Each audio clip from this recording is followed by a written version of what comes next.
दोस्तों, क्या आप शादी करके खुश रहना चाहते हैं और मुस्कुराना भी चाहते हैं?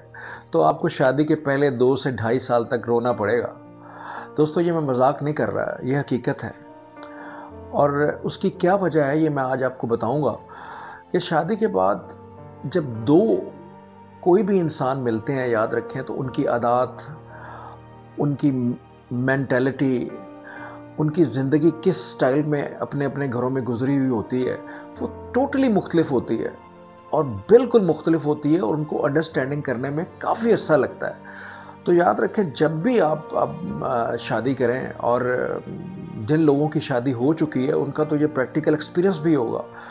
जब भी आप शादी करें तो अपने ज़हन में ये नोट कर लें कि आपको पहले 2 से ढाई साल तक टफ़ टाइम देना पड़ेगा। आपकी लड़ाइयाँ भी होंगी, झगड़े भी होंगे, फ़सादात होंगे आपके घर में, और बड़ी-बड़ी बातें भी हो जाएँगी आप दोनों मियाँ-बीवी के दरमियान में, और कभी-कभार तो आपकी बेगम मैके भी चली जाएगी नाराज़ होके, और आपको मना के लाना भी पड़ेगा। और यकीन कीजिए दोस्तों कि जो 2 से ढाई साल तक जो शादीशुदा जोड़े ये टफ़ टाइम गुज़ार लेते हैं ज़िंदगी का, वो हमेशा मरते दम तक बहुत खुश रहते हैं और अपनी ज़िंदगी बड़ी खुशगवार गुज़ारते हैं।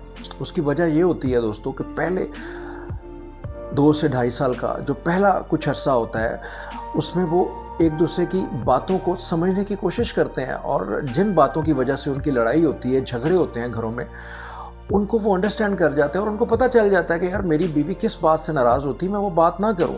और बेगम को भी पता चल जाता है कि यार मेरा जो हस्बैंड है वो किस बात से नाराज़ होता है और उसको क्या तकलीफ़ होती है, और मैं जब कोई ऐसी बात करती हूँ जिसकी वजह से वो बहुत ज़्यादा हाइपर हो जाता है, तो मैं वो बात ना करूँ।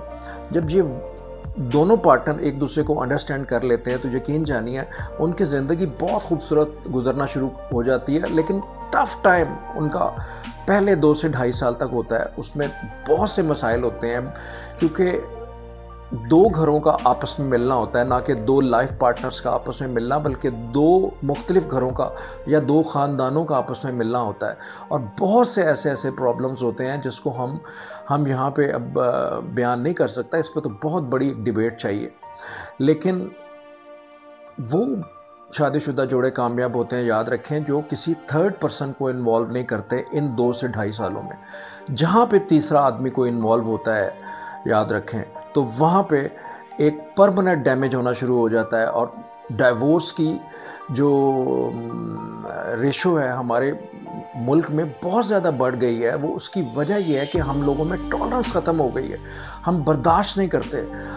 हमारे हमारे हमारे जहनों में कंप्रोमाइज़ नाम की कोई चीज़ ही नहीं है, और शादी तो है ही कंप्रोमाइज़, और इसको तो हमने कंप्रोमाइज़ करना ही करना है। जब 2 इंसान मुख्तलिफ साइंस के, मुख्तलिफ केमिस्ट्री के, मुख्तलिफ बॉडी के आपस में मिले हैं, तो वो एक जैसे तो नहीं हो सकते। जब वो एक जैसे नहीं होंगे तो लड़ाइयाँ भी होंगी, झगड़े भी होंगे, और मुख्तलिफ किस्म के मसाइल भी होंगे।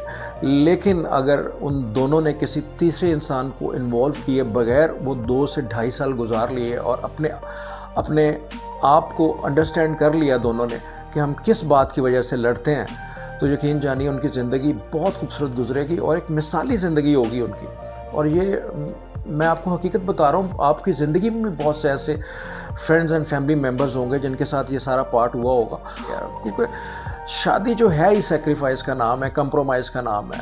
हम जो किताबों में पढ़ते हैं और जो ड्रामों में देखते हैं, ये इससे कुछ हट के है ये चीज़ें। तो जब भी आप शादी करें तो ये सारी चीज़ें अपने दिमाग में लेके शादी करें। ये ना हो कि बाद में आपको बहुत ज़्यादा मुश्किलात का सामना करना पड़े। बहुत शुक्रिया डॉक्टर कमर को इजाज़त दीजिए। अल्लाह हाफ़िज़।